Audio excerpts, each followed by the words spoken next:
welcome to the channel. First off, I'm not PG-13.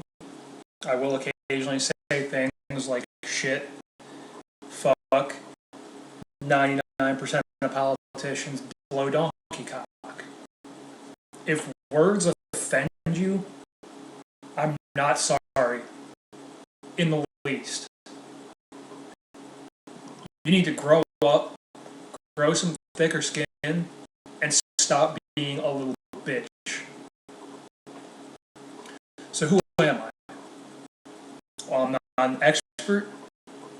I'm behind the curve, and if shit hits the fan tomorrow, I'm kind of screwed. A long time ago, I was a Boy Scout. I did attend a military high school, and more recently, I served in the Marine Corps. None of those things ensure my survival. What they do is give me knowledge and skills, and it's that knowledge and those skills that I build upon to ensure my survival. Alright, so getting into today's topic. 10 general rules for when shit hits the fan. And these are in no specific order. Number 1, stay calm. If shit hits the fan and you freak out, you're going to die. You need to stay calm, cool, and collected, and make rational, good decisions to keep your ass alive. Number 2, have a plan. If you don't have a plan, it's pretty hard to stay calm. See how it goes together? It doesn't have to be some huge, monstrous 50-page Green Beret, Navy SEAL, Survivorman certified plan. It needs to be a basic plan of I have supplies at this location. If shit hits the fan, I need to get to this location. Your supplies are your life. Remember that. Number 3, be flexible. No plan survives first contact with the enemy. And I'm not saying there's going to be an armed insurrection, World War III, zombie apocalypse, or some crazy shit. But if there is, flexibility is a good thing. If you're not flexible and you just stick to this plan like nothing else is going on, you're going to die. You need to be able to adapt that plan to ensure your survival. Number 4, like I said, I'm not an expert. There could be somebody out there with a lot more knowledge than me who has an established timeline. I just haven't come across that yet. You need to be able to move or dig in. And in my mind, you have 3 hours. If you can't get moving within 3 hours, then you need to dig your ass in. And when I say move, I'm not talking about 10 miles up the road. I mean a legitimate 100 some odd miles. It's going to take a while. You're getting the fuck out of Dodge. Digging in, make sure it's a defensible position. Out in the middle of a fucking field, you're pretty much fucked. In some woods, maybe build a little cabin or something, a little shack. It's not that great, but it's a hell of a lot better than standing out in the middle of a fucking field. Number 5, firearms. I get it. There's people out there who don't like firearms. You're hippie, vegan, and I'm not bashing vegans. I just can't do it. I like bacon, burgers, venison. I can't just survive on plants.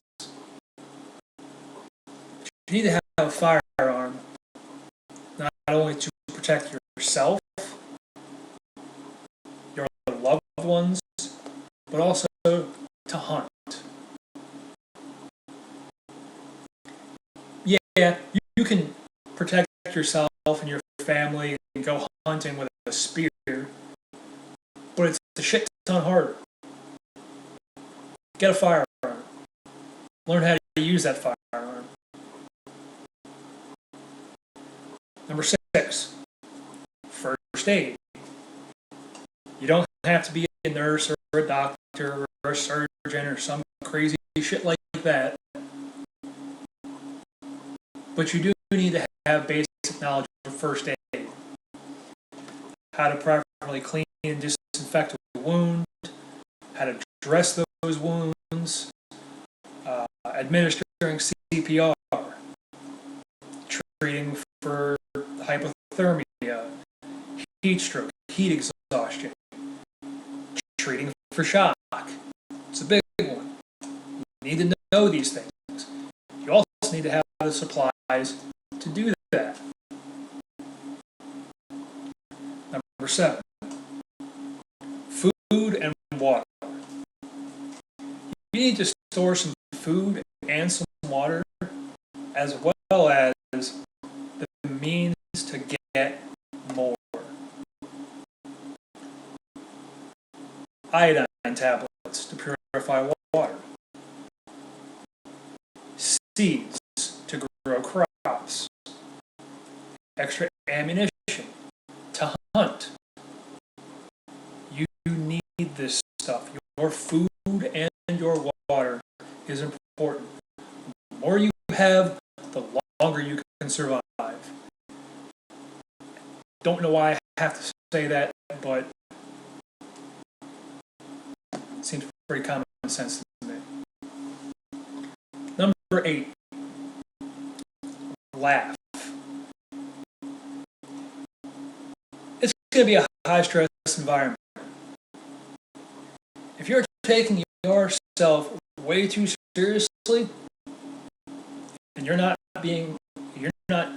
allowing yourself to laugh at the dumb stuff, you're going to give yourself a heart attack or a stroke. And then somebody who does know first aid has to waste time saving your ass. If you're a grown-ass man or woman and you trip over your shoelaces and scrape your knee, pick your ass up, dust yourself off, and laugh about it. Because you as an adult just tripped over your shoelaces like a little fucking kid. Number 9, recognize bad habits and weaknesses and eliminate those. I'm a smoker. If I light a cigarette when shit hits the fan, that's a glowing orange dot that gives away my position. Smoke permeates my clothing. If I flick that cigarette butt, that's a trail for someone to follow. If I don't flick that cigarette butt and I stick it in my pocket, that's a scent for someone to track. And you don't want to be tracked. Back to your supplies. Your supplies are your life. The more you got, the better you're going to be. As also weaknesses.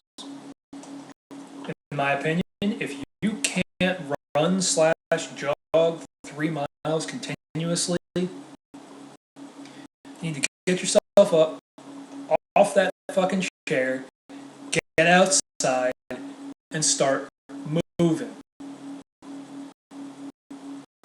Your health is important to your safety.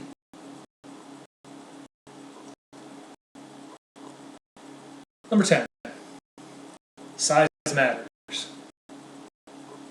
I mean this in two different ways. Probably not what you're thinking either. If I fully support having a 22 long rifle. They are great for taking small game. But if you're getting stalked by a mountain lion, 22 long rifle is just going to piss it off. I'm not saying go out and get a 50 cal, unless of course you're in an area like Africa or something and you're going to get charged by an elephant. Yeah, they're a lot of fun to shoot. It's pretty much overkill for anything you're going to find.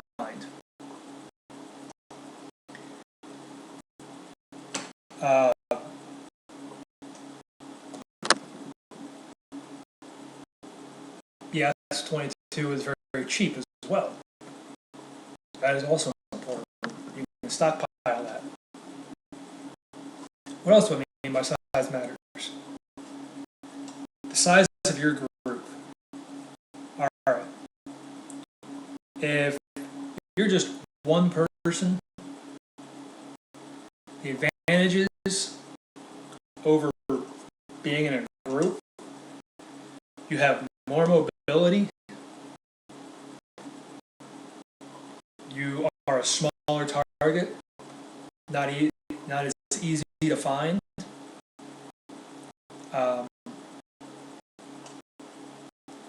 You know, you make your decisions. Now, if you're in a group, that kind of eases the burden on you, because then, you know, you got one person who can build shelters properly so that they won't collapse on you. You know, that is important. You have to be safe about it. You have one person who could make an 8-corn pancake taste like a fucking filet mignon. Somebody who can cook. That's not necessarily needed, but it does help. You know, first aid. Somebody who is, you know, just an expert in first aid. Now, the thing about first aid is, just because you have an expert in that area doesn't mean you don't need to know that. You need to know the basics, like I said.